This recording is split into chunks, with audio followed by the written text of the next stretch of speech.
ఇప్పుడు కొన్ని express update వార్తలు. ప్రజాస్వామ్యాన్ని కూనీ చేసే వ్యక్తులను ప్రజలు బహిష్కరించాలని తన గెలుపు కోసం తిరుపతి వైఎస్ఆర్సీపీ ఎమ్మెల్యే అభ్యర్థి 16 మందితో స్వతంత్ర అభ్యర్థులుగా నామినేషన్ వేయించారని తెలుగుదేశం పార్టీ నగర అధ్యక్షుడు వట్టికుంట శంకర్ నారాయణ విమర్శించారు. తిరుపతి ప్రెస్ క్లబ్ లో సోమవారం సాయంత్రం ఆయన మీడియా సమావేశంలో మాట్లాడారు. ప్రజాస్వామ్యాన్ని అపహాస్యం పాలు చేసే విధంగా ఉందని వాళ్లను ప్రజలు బహిష్కరించాలని ఆయన ప్రజలకు పిలుపునిచ్చారు. ప్రస్తుత పరిస్థితుల్లో ప్రజలే ప్రజాస్వామ్యాన్ని పరిరక్షించాలని, ఇందులో భాగంగానే ఎన్నికలలో శ్రీనివాసులకు అలాగే బీజేపీ ఎంపీ అభ్యర్థి వరప్రసాద్ కు ఓట్లు వేసి గెలిపించాలని ఆయన ప్రజలను కోరారు. ఈ విలేకరుల సమావేశంలో కార్పొరేటర్ అన్న అనితా యాదవ్, బాలకృష్ణారెడ్డి, వినోద్ కుమార్ తదితరులు పాల్గొన్నారు.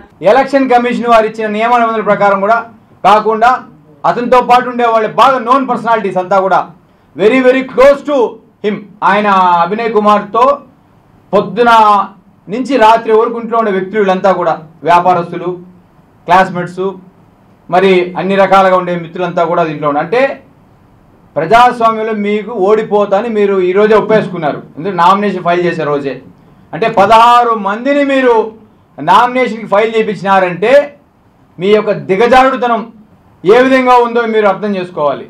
ఒక వ్యక్తి నామినేషన్ అంటే ఇండిపెండెంట్.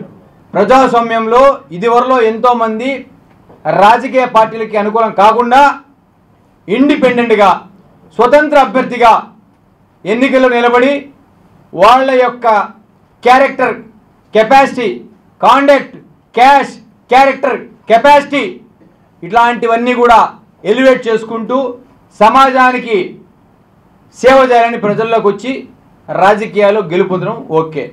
కానీ ఈ ఇండిపెండెంట్లు ఏంటంటే రేపు జరగబోయే ఎన్నికల్లో తిరుపతి ప్రజలారా మేము మళ్ళీ రోజు మేము అప్పీల్ చేస్తున్నాము. 2 గుర్తులు మనం ఓటు వేయాలి, ఎంపీకి 1, ఎమ్మెల్యేకి.